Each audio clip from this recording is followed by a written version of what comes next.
पीक विम्याच्या मागणीसाठी शेतकऱ्यांच्या वतीने जिल्हाधिकारी कार्यालयावर भव्य मोर्चा काढण्यात आला असून जिल्ह्यातील 52 महसूल मंडळातील लाखो शेतकऱ्यांचा खरीप 2024 सोयाबीन, तूर, कापूस आदी पिकांचा अग्रिम वैयक्तिक तक्रारी व इतर 500 कोटी रुपयाचा पीक विमा ICCI लोंबार्ड कंपनीकडे थकीत आहे। पाठपुरावा करून सुद्धा पीक विमा कंपनी शेतकऱ्यांना दाद देत नसल्याच्या निषेधार्थ हा मोर्चा काढण्यात आलाय। डॉक्टर सुभाष कदम, हेमचंद्र शिंदे, विश्वंभर गोरवे, गोविंद लांडगे यांच्या नेतृत्वाखाली परभणीच्या मोंढा मार्केट कमिटीपासून या मोर्चास प्रारंभ झाला असून हा मोर्चा जिल्हाधिकारी कार्यालयावर काढण्यात आला। सदरील मोर्चात मोठ्या प्रमाणात शेतकरी सहभागी झाले होते। जिल्ह्यातील शेतकऱ्यांचा खरीप हंगाम 2024 मधील थकीत 25% अग्रिम पीक विमा, स्थानिक आपत्तीतील नुकसान भरपाई, काढणी पश्चात नुकसान भरपाई आणि पीक कापणी प्रयोग आधारित नुकसान भरपाई मिळावी। जिल्ह्यातील शेतकऱ्यांनी खरीप हंगाम 2024 मध्ये उत्पादित केलेले सर्व सोयाबीन MSP नुसार खरेदी करण्यात यावे। शेतकऱ्यांचा पीक विमा देण्यास टाळाटाळ करणाऱ्या ICCI लोंबार्ड पीक विमा कंपनीवर गुन्हे दाखल करून काळ्या यादीत टाकण्यात यावे अशी मागणी करण्यात आली आहे।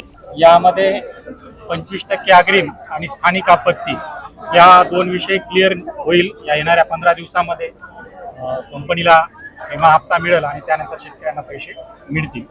दुसरा हप्ता देण्यासाठी ते लगेच मागणी करणार आहेत। त्यानंतर स्थानिक काढणी पश्चात नुकसान आणि पीक कापणी प्रयोगाद्वारे नुकसान भरपाई मिळेल।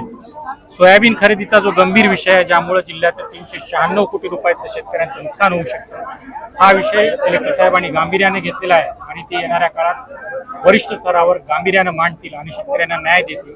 असं जर नाही घडलं तर येणाऱ्या काळात मागच्या वर्षीप्रमाणे शेतकऱ्यांना प्रति हेक्टर 25,000 मदत द्यावी आणि हे जर नाही घडलं तर आम्ही आंदोलन करू असं प्रशासनाला सांगितलेलं आहे। यानंतर पीक विम्यामध्ये जे काही सुधारणा आहे त्या संदर्भात शेतकऱ्यांना समाविष्ट करून घेण्याची आम्ही विनंती केली, ती वरील कळवू असं त्यांनी सांगितलं। पाण्याच्या शेतकऱ्यांनी स्वखर्चाने काढलेला भव्य दिव्य मोर्चा सर्वप्रथम परभणी जिल्ह्यातल्या शेतकऱ्यांचं अभिनंदन करत असताना कदाचित महाराष्ट्राला ही दिशादर्शक ठरली।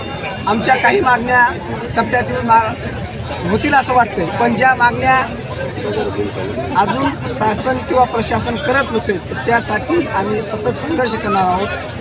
परभणी जिल्ह्यातल्या शेवटच्या शेतकऱ्याचं घरातलं सोयाबीन विकेपर्यंत आमचं आंदोलन सुरू राहील।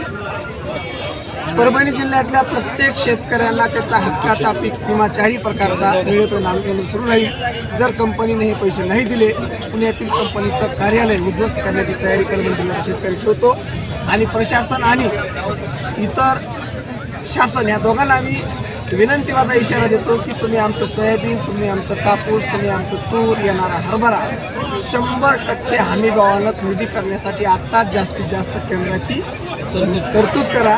ऑनलाईन प्रक्रिया तात्काळ सुरू करा आणि ICCI कंपनीची हेच आहे जे आपलं कॉटन खरेदी करण्याचं CCI त्यांनी जी खरेदी थांबवली ती खरेदीचा तात्काळ सुरू करा। अन्यथा शेतकरी जो या परभणी जिल्ह्यातल्या जवळपास 500 गावातला शेतकरी आहे, तो शेतकरी आज 2 ते 3 हजार आले होते, 5,000 आले असतील, मला आकडा माहीत नाही, पण पुढच्या काळात याच्या 4 पट शेतकरी रस्त्यावर येईल आणि आपला हक्क पत्रात काढून घेईल।